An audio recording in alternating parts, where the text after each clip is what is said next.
Welcome to the recap of another Ultimate Conquest match. This time we have the duel between FDH and N1W. FDH closed its Alliance Conquest season with 4 wins and 1 loss. They did not play the last game to avoid losing points if it were a defeat. An alliance that will seek to make its way and go as far as possible in the current season. NW1 also has the same win-loss record, and they also did not play a match. An alliance that frequently reaches UC and has very strong players, a difficult rival to beat. A great start for FDH, who manages to capture 3 buildings, including the very important Mother Temple, which gives them an advantage in the match.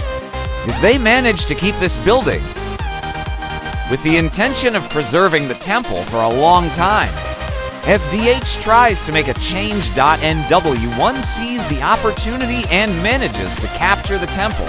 A little more synchronization was missing from FDH, although NW1 was on the lookout. FDH does not waste much time going to recover the Mother's Temple, and although NW1 tries to defend himself, it is not enough, and FDH recovers the temple. Both alliances manage to capture a port. The key will be when they try to make change, and NW1 already showed that he is very attentive to this. NW1 is the first to make a change, and manages to do it without problems. Now there is one of his strongest players, and it will be difficult to take the port away from them. Now it's FDH's turn, but again they fail to make a change. NW1 is taking advantage of these details that in the end can give a victory. It's time for Casterly Rock. FDH has more urgency to take it than NW1, but so far the first shots have been very even.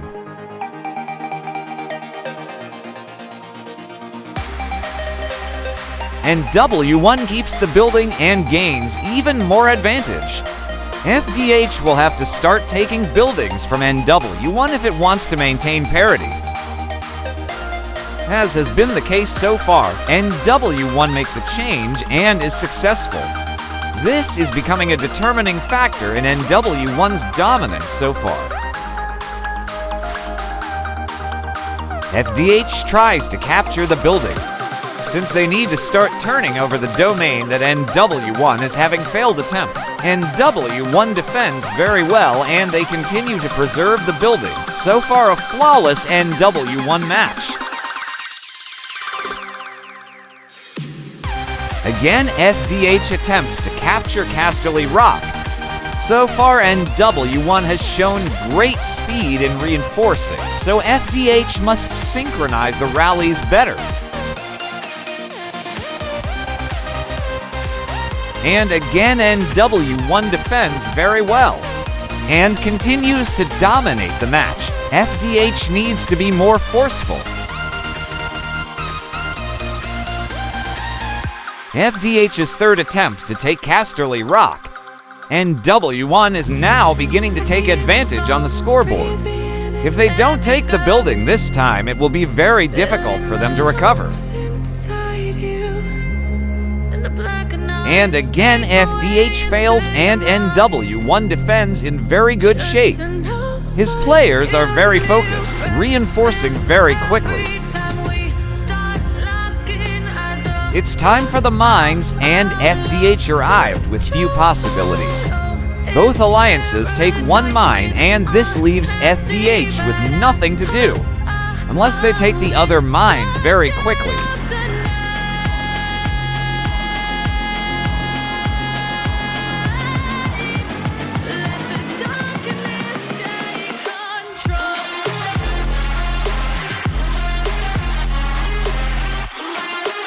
Both alliances try to take each other's mine. FDH defends well on this occasion, and NW1, as it has been until now, plays very focused. FDH has already lost the match. NW1 is left with a great victory.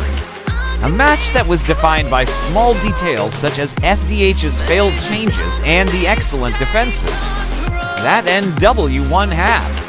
FDH lacked strength when going for Casterly Rock, and in 4 attempts he could not obtain the building. NW1 played quickly and taking advantage of FDH's mistakes. He managed to take away the Targaryen board when they tried to change. The path for the champion title will continue. That's all for now. See you next time. Every time we start